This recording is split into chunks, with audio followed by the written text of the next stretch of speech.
किसान साथियों, अगर आपको चने की फसल का ज्यादा मात्रा में उत्पादन चाहिए तो आपको खर्चा तो करना पड़ेगा।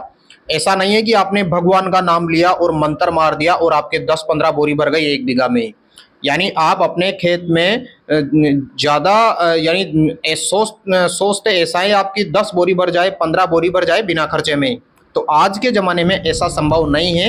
अगर आप ज़्यादा उत्पादन लेना चाहते हैं तो आपको मेहनत के साथ साथ खर्चा भी करना पड़ेगा इसमें, तब जाके आप अच्छी पैदावार ले सकते हैं चने की और किसी भी प्रकार की फसल की। तो देखिए किसान साथियों, सबसे पहले आपको अपने खेत की अच्छी तरीके से हकाई जुताई कर लेनी है, गहरी हकाई जुताई करनी है।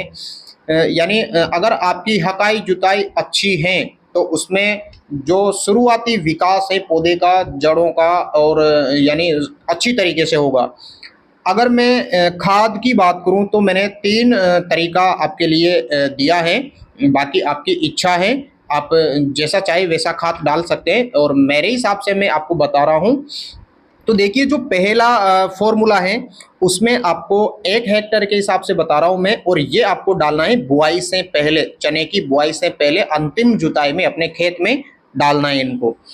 तो पहला फॉर्मूला है उसमें है यूरिया लेना है आपको 1 कट्टा, सिंगल सुपर फास्फेट लेना है आपको 4 कट्टे, पोटास लेना है आपको 1 कट्टा और जिंक सल्फेट लेना है आपको 15 किलो। तो इसमें आपके सारी चीज़ों की पूर्ति हो गई। यूरिया यानी नाइट्रोजन आपके यूरिया से मिल रही है, सिंगल सुपर फास्फेट से आपको 3 चीज़ें मिल रही हैं, कैल्शियम मिल रहा है और फास्फोरस मिल रहा है और सल्फर मिल रहा है। इसके अलावा आपको पोटास मिल ही रहा है, पोटास है, और जिंक सल्फेट से जिंक मिल रहा है और सल्फर मिल रहा है। तो ये सारी चीज़ें हैं इसमें पहले फॉर्मूले में। और किसान साथियों, इसको आप सबसे अच्छा तो ये रहेगा कि आप इन खातों को आप अलग अलग टाइम पर अपनी जो ज़मीन है उसमें सीड ड्रिल मशीन से बुआई करवा दें इन खातों की, तो सबसे बढ़िया रहेगा ये। दूसरा जो फॉर्मूला है उसमें अगर आपको पहला वाला फॉर्मूला समझ में नहीं आया या ये पसंद नहीं है आपको, तो दूसरा फॉर्मूला आप ले सकते हैं। इसमें डीएपी लेना है आपको 2 कट्टे, 1 कट्टा लेना है आपको पोटास और जिंक सल्फेट लेना है आपको 15 केजी। तो नाइट्रोजन और फास्फोरस की पूर्ति आपके डीएपी से हो जाएगी, और जो पोटास है वो 1 कट्टा लेना ही है आपको, जिंक सल्फेट 15 केजी लेना है। और अगर ये भी आपके पास उपलब्ध नहीं है तो आप तीसरा जो फॉर्मूला है एनपीके 12-32-16, जिसमें नाइट्रोजन, फास्फोरस और पोटास हैं, वो 3 बैग लेना है आपको 1 हेक्टेयर के लिए। पोटास लेना है आपको इसमें 25 केजी, आपको 1 कट्टा नहीं लेना है इसमें, क्योंकि जो एनपीके है उसमें भी पोटास आता है, तो आपको पोटास 25 केजी ही लेना है। जिंक सल्फेट लेना है आपको 15 केजी। तो ये जो तीनों फॉर्मूले हैं इसमें मैं मेरे हिसाब से बताऊं तो जो पहला वाला फॉर्मूला है वो सबसे अच्छा रहेगा, क्योंकि इसमें सिंगल सुपर फास्फेट डाल रहे हैं हम। जो सिंगल सुपर फास्फेट में एक्स्ट्रा आपको कैल्शियम मिलता है और फास्फोरस मिलता है और सल्फर मिलता है, तो ये सबसे अच्छा रहेगा और आपकी जो ज़मीन की उपजाऊपन क्षमता है वो भी बढ़ाएगा।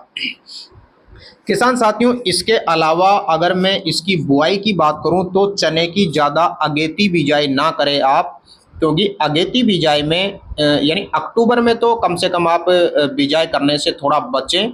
नवंबर में आप इसकी बिजाई कर सकते हैं। 1 नवंबर से ही आपकी बिजाई शुरू कर सकते हैं आप, क्योंकि बहुत सारी ज़मीन ऐसी होती हैं जिसमें आप अगेती बिजाई करते हैं तो उसमें उकटा रोग लगता है या बाकी दूसरे रोग भी लग जाते हैं। और अगर मैं गहराई की बात करूं इसकी बुआई की, तो आप इसको 6 से 8 सेंटीमीटर के मध्य में लगाएं, इसकी गहराई रखें, इतनी बुआई करें इसमें, क्योंकि अगर आप कम गहराई रखोगे तो भी उकटा रोग लगता है। देखिए बहुत सारे खेतों में उकटा रोग नहीं लगता और कुछ खेतों में उकटा रोग लगता है। तो जिन खेतों में उकटा रोग लगता है तो किसान भाई वो गर्मियों में एक बार गहरी जुताई करवा दे उस खेत की, जिससे जो फंगस है, उकटा रोग के लगने वाली जो फंगस है वो खत्म हो जाएगी। तो आपके बार बार जो उकटा रोग लगने की शिकायतें वो नहीं होगी, क्योंकि ये एक फंगस जनित बीमारी है। किसान साथियों, अगर आप किसी दूसरे किसान से बीज लेकर बुआई करवा रहे हैं तो आप उसको बीज उपचारित करना ना भूलें। और बीज उपचार के लिए आपको मेटालेक्सिल 8% प्लस मैंकोजेब 64%, इसके साथ में आपको उपयोग में लेना है थायोमेथाक्सोम लेना है या फिर इमिडाक्लोप्रिड लेना है। इन दोनों से आप यानी फंगिसाइड से और कीटनाशक से बीज उपचार जरूर करें, जिससे कि जो शुरुआती यानी चने की फसल में जो जड़ों में या दानों में लगने वाले रोग हैं वो नहीं लगे और कंट्रोल हो जाए। किसान साथियों, हमारे चैनल को सब्सक्राइब कीजिए। आप यकीन मानिए आपको हम बेहतरीन जानकारी देंगे, क्योंकि हम भी चने की फसल करते हैं, सरसों की फसल करते हैं और खेती किसानी के कार्य करते हैं, एक किसान ही है हम। धन्यवाद। जय हिंद, जय भारत।